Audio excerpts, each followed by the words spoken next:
Hello दोस्तों, आपका स्वागत है कैरियर पथ बिहार एग्जाम चैनल पे। दोस्तों, हम आपके लिए लेकर आते हैं बिहार लाइब्रेरियन और ईएमआरसी लाइब्रेरियन के लिए लाइब्रेरी साइंस का इम्पोर्टेंट क्वेश्चन।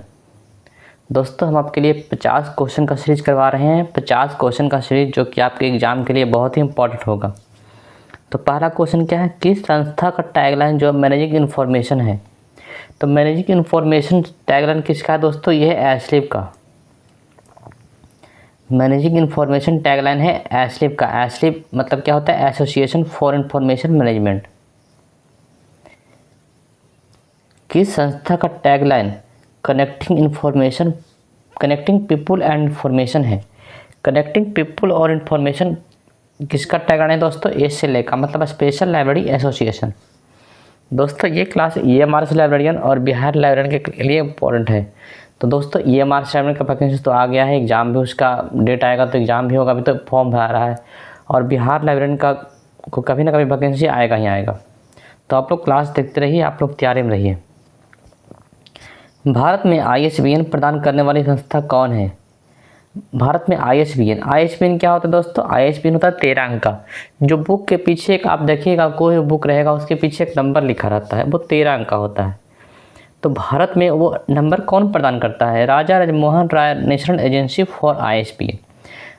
ये नहीं लिखा रहेगा ऑप्शन में, ऑप्शन में बस इतना ही रहेगा कि आईएसबीएन कौन प्रदान करता है। आईएसबीएन प्रदान करता है राजा राममोहन रॉय नेशनल एजेंसी। इसका हेडक्वार्टर कहाँ है, दिल्ली में है। राजा राजमोहन राय लाइब्रेरी फाउंडेशन का मुख्यालय कहाँ है, कोलकाता में। राजा राजमोहन राय नेशनल एजेंसी का मुख्यालय कहाँ है, दिल्ली में। कहाँ है, दिल्ली। किस वर्ष आईएसबीएन प्रदान करने वाली ट्रिपल आर एन ए इसी को बोलते हैं, इसी को राजा राममोहन राय नेशनल एजेंसी। इसी को शॉर्टकट में क्या बोलते हैं, इसको शॉर्टकट में बोलते हैं RRLN इसी को। तो इसी के बारे में बात कर रहा है कि किस वर्ष आईएसबीएन प्रदान करने वाली संस्था RRNA ऑफिस को कलकत्ता से दिल्ली स्थानांतरित किया गया। पहले कलकत्ता था, फिर दिल्ली में चला गया, कब, 2011 में। भारत में आईएसएन प्रदान करने वाली संस्था है दोस्तों, देखिए वो था आईएसबीएन, ये था आईएसबीएन था। आईएसबीएन क्या होता है, international standard book number. ISBN क्या था, आईएसबीएन हम बताते हैं। आईएसएन क्या है दोस्तों, आईएसएन है international standard serial number. ISN क्या है, international standard serial number.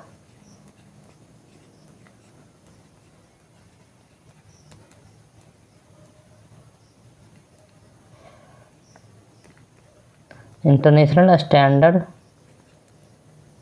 Serial number.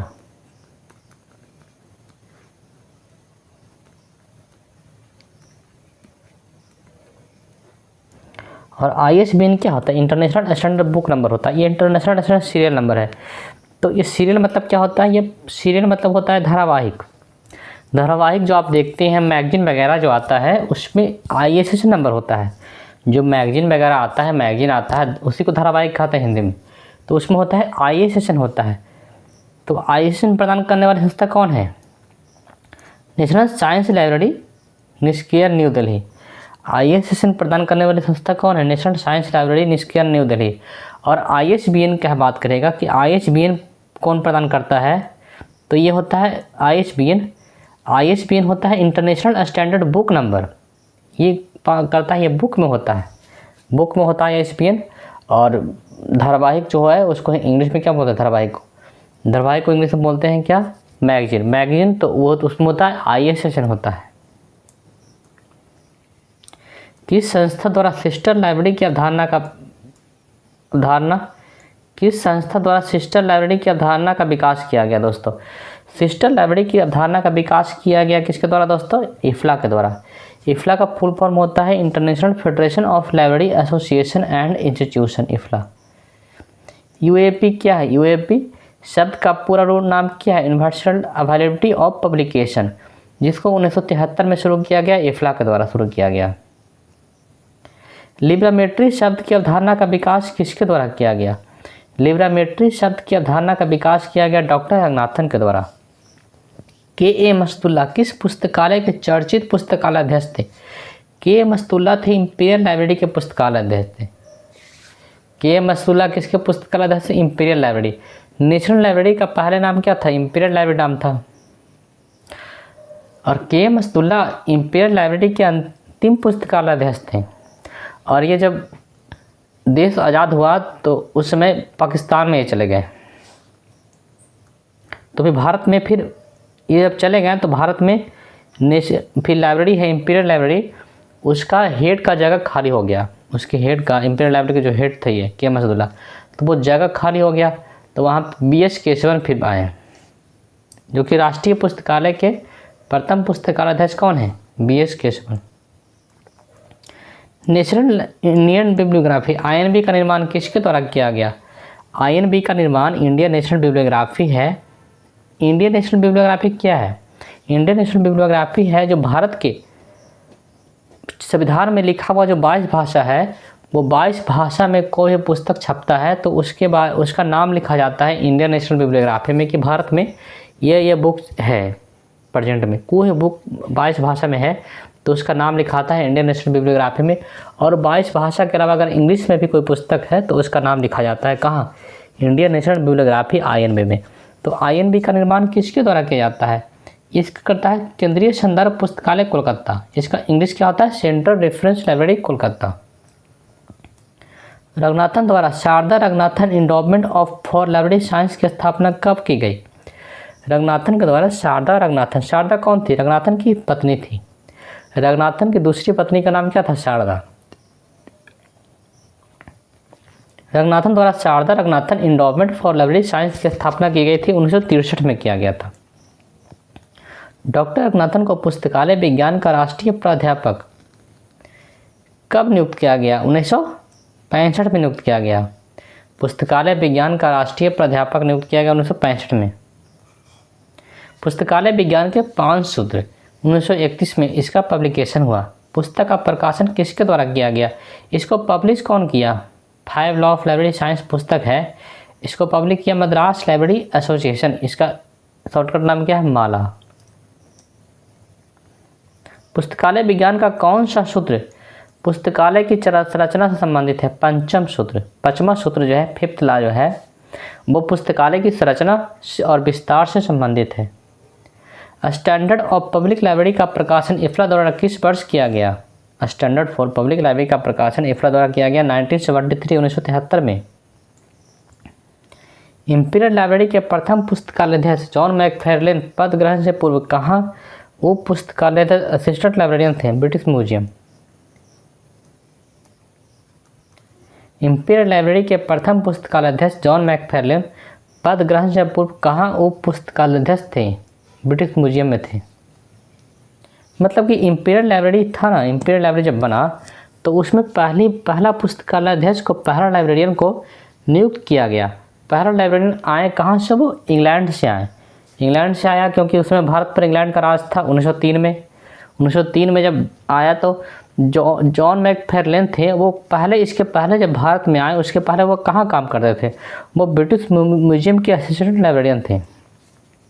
यहाँ पे इंपीरियल लाइब्रेरी के पहले लाइब्रेरियन बन गए। के मस्तुल्ला किस पुस्तकालय के अंतिम पुस्तकालय अध्यक्ष थे? इंपीरियल लाइब्रेरी के। दोस्तों, इंपीरियल लाइब्रेरी के प्रथम पुस्तकालय अध्यक्ष हो गए जॉन मैकफार्लेन, और अंतिम पुस्तकालय अध्यक्ष कौन हो गए? के मस्तुल्ला। के मस्तुल्ला हो गए अंतिम पुस्तकालय अध्यक्ष हो गए। और इंपीरियल लाइब्रेरी का नाम बदल दिया गया। फिर जब आज़ादी के बाद इंपीरियल लाइब्रेरी का नाम बदल के क्या कर दिया? राष्ट्रीय पुस्तकालय, नेशनल लाइब्रेरी। खुदाबख्श पुस्तकालय पटना किस वर्ष स्थापित हुआ? पटना का एक लाइब्रेरी है, बहुत फेमस है, उसको बोलते हैं खुदाबख्श लाइब्रेरी। ये पांडुलिपि के लिए फेमस है। पांडुलिपि मतलब मैन्युस्क्रिप्ट। खुदाबख्श पुस्तकालय पटना जो है ये 1891 में स्थापित हुआ। ILA क्वेश्चन, ILA क्या है? Indian library association. ILA क्या है दोस्तों? ILA है इंडियन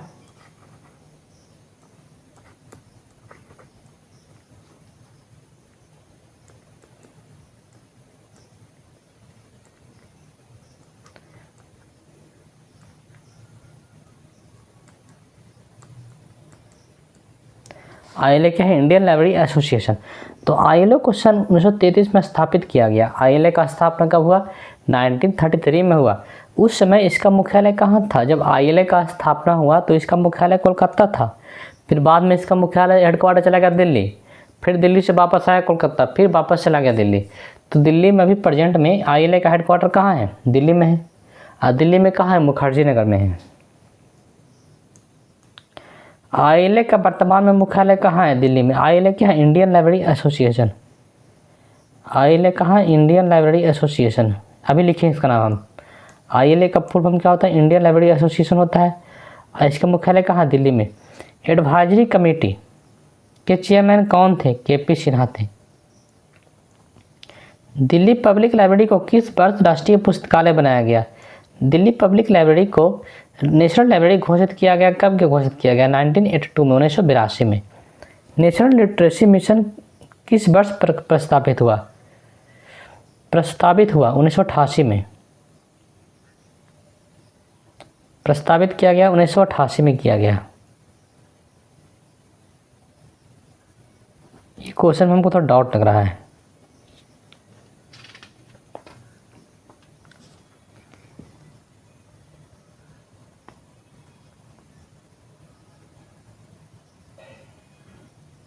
नेशनल लिटरेसी मिशन किस वर्ष? ये क्वेश्चन 1988 में। नेशनल लिटरेसी मिशन को किस वर्ष प्रस्तावित किया गया? ये कोई गलत है दोस्तों, ये 1988 नहीं होगा। हाँ समझ गए। ये हम देखिए नेशनल लिटरेसी मिशन है और ये नेशनल लाइब्रेरी मिशन है, हमको यहीं डाउट हुआ। देखिए नेशनल लिटरेसी, ये सही है। नेशनल लिटरेसी मिशन किस वर्ष प्रस्तावित किया गया? 1988 में। लेकिन यह नेशनल लाइब्रेरी मिशन, हम इसका भी देख रहे थे कि NLA में ये भी हो गया और ये भी NLA में हो गया, तो ये क्या हो गया? लेकिन समझिए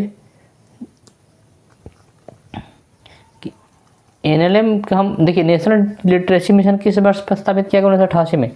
नेशनल लाइब्रेरी मिशन है। नेशनल लाइब्रेरी मिशन किस वर्ष प्रस्तावित किया गया? तो नेशनल लाइब्रेरी मिशन प्रस्तावित किया गया 2012 में, लेकिन प्रस्तावित किया गया 2012 में और इसका स्थापना हुआ 2014 में प्रणब मुखर्जी के द्वारा उद्घाटन किया गया। सरस्वती महार पुस्तकालय को किसके द्वारा the most remarkable library in India बताया गया? सरस्वती महार लाइब्रेरी को किसके द्वारा the most remarkable library India बताया गया? Encyclopaedia Britannica. Rampur Raja library की स्थापना किसके द्वारा किया गया? नवाब फैजुल्ला खान। रामपुर राजा लाइब्रेरी की स्थापना किसके द्वारा किया गया? नवाब फैजुल्ला खान। विद्वान डाटाबेस की देखरेख किसके द्वारा की जाती है? इनफ्लिबनेट। विद्वान डाटाबेस की देखरेख किसके द्वारा की जाती है? इनफ्लिबनेट। विद्वान डाटाबेस है सब्जेक्ट एक्सपर्ट डाटाबेस। विद्वान डाटाबेस क्या है? Subject expert database. वर्ष 2002 से संबंधित महत्वपूर्ण घटना क्या है? 2002 से संबंधित महत्वपूर्ण घटना FRD का विघटन हो गया, स्लिप का निर्माण हो गया, निष्क्रिय का निर्माण हुआ। तीनों का हुआ 2002 में हुआ। कॉमनवेल्थ लाइब्रेरी एसोसिएशन कोमला किस वर्ष स्थापित किया? 1972 में स्थापित किया गया लागोस नाइजीरिया में। कॉमनवेल्थ लाइब्रेरी एसोसिएशन है कोमला, वो किस वर्ष स्थापित किया गया? 1972 में लागोस नाइजीरिया में स्थापित किया गया। एसोसिएशन फॉर इंफॉर्मेशन मैनेजमेंट एसलीप किस वर्ष स्थापित किया गया? 1924 में। एसोसिएशन फॉर इंफॉर्मेशन मैनेजमेंट हो गया एसलीप, किस वर्ष स्थापना किया गया? 1924 में किया गया। IFLA international federation of library association, IFLA किस वर्ष स्थापित किया गया? 1927 में स्थापित किया गया। इफ्ला की स्थापना किया गया 1927 में। यूनेस्को किस वर्ष स्थापित किया गया? 1945। यूनेस्को का स्थापना कब हुआ? 1945 में हुआ। इटलीज का मुख्यालय कहाँ है? दिल्ली पंजाब यूनिवर्सिटी। इटलीज का मुख्यालय कहाँ है? दिल्ली पंजाब यूनिवर्सिटी में। ALA अमेरिकन लाइब्रेरी एसोसिएशन का मुख्यालय कहाँ है? Chicago USA। ALA क्या है? अमेरिकन लाइब्रेरी एसोसिएशन, इसका मुख्यालय है Chicago USA। SLA special library association का मुख्यालय कहाँ है? Washington USA। Slip chartered institute of library and information professional का मुख्यालय कहाँ है? लंदन। दोस्तों अगर आप ज्वाइन करना चाहते हैं क्यूज, तो आप लाइब्रेरी साइंस का क्यूज ज्वाइन करना चाहते हैं तो आप टेलीग्राम पर सर्च करेंगे कैरियर पथ, सॉरी दोस्तों, आप टेलीग्राम पर सर्च करेंगे लाइब्रेरी साइंस कैरियर पथ, या फिर आपको बिहार SSC का क्यूज करना तो बिहार SSC कैरियर पथ, लाइब्रेरी साइंस का क्यूज करना तो लाइब्रेरी साइंस कैरियर पथ। या फिर हम नाम लिख देंगे डिस्क्रिप्शन बॉक्स में, आप देख लीजिएगा। कॉमनवेल्थ लाइब्रेरी एसोसिएशन का मुख्यालय कहाँ है? Kingston, Jamaica. यूनेस्को का मुख्यालय कहाँ है? Paris, France. यूनेस्को का मुख्यालय कहाँ है? पेरिस, फ्रांस है। और DRTC का मुख्यालय कहाँ है? Documentation research and training centre का मुख्यालय कहाँ है? बेंगलोर में। सिंडॉक का मुख्यालय कहाँ है? हैदराबाद। सिंडॉक का मुख्यालय कहाँ है? हैदराबाद। और सिंडॉक का फुल फॉर्म क्या है? Small enterprises national documentation centre, SENDOC. वर्गीकरण मतलब क्लासिफिकेशन। वर्गीकरण का क्या कहते हैं? क्लासिफिकेशन।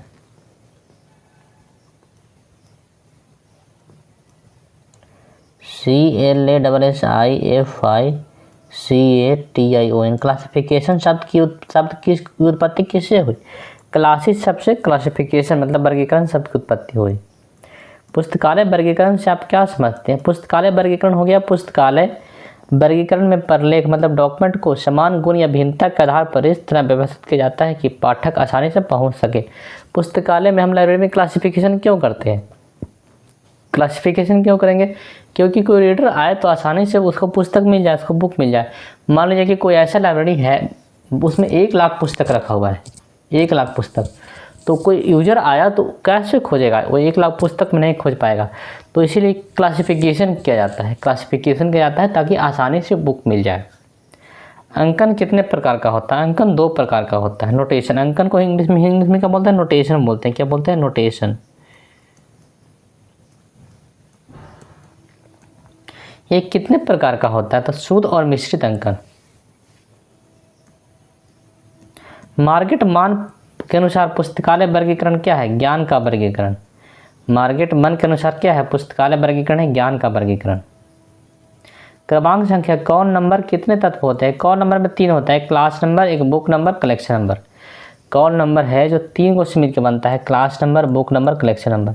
तो क्लास नंबर क्या है? पुस्तक का वर्गांक, क्लास उसके विशिष्ट विषय का नाम, कृत्रिम भाषा में अनुवाद है। मतलब क्लास नंबर क्या हो गया? पुस्तक का हम कोई कृत्रिम भाषा में उसका नाम दे देंगे तो वही एक क्लास नंबर उसका हो गया। संग्राहक क्या है? संग्राहक कलेक्शन नंबर क्या है? संग्राहक ऐसा प्रतीक है, मतलब कलेक्शन ऐसा प्रतीक है जिसका प्रयोग प्रलेख के ग्रंथांक के साथ किसी विशिष्ट संग्रह को सूचित करने के लिए किया जाता है। अर्थात संग्राहक कलेक्शन द्वारा पुस्तक संग्रह की जानकारी मिलती है। पुस्तक संग्रह की जानकारी मिलेगा कलेक्शन नंबर से, संग्राहक से। और DDC का उद्भव किस वर्ष हुआ? DDC मतलब क्या होता है? David decimal classification. DDC क्या होता है? डेविड डेसिमल क्लासिफिकेशन का उद्भव हुआ 1876 में। DDC का उद्भव हुआ कब हुआ? DDC का पहली बार उद्भव कब हुआ दोस्तों?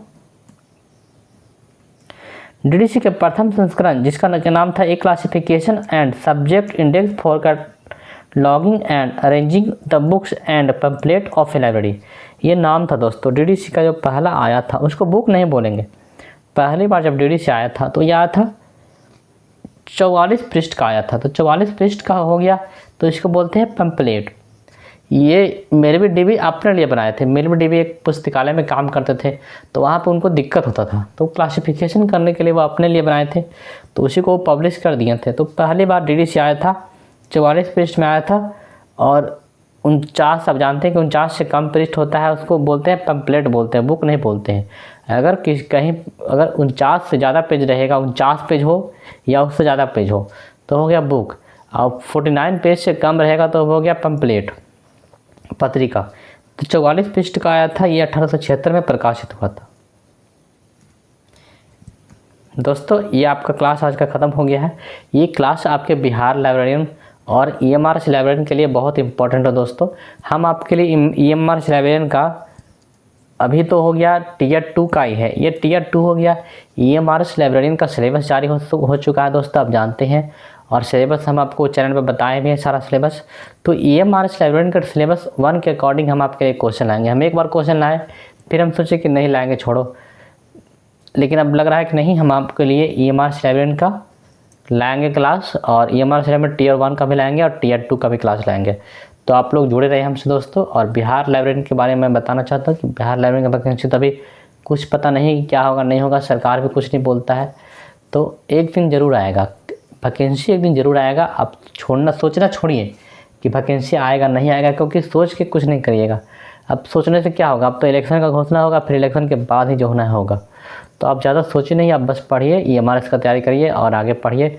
लेकिन एक बात पक्का है कि वैकेंसी ज़रूर आएगा, एक दिन आएगा, ज़रूर आएगा वैकेंसी। तो उसके लिए आप लोग प्रिपेयर करिए। Bye bye. हम आपको अगले सेशन में फिर मिलेंगे।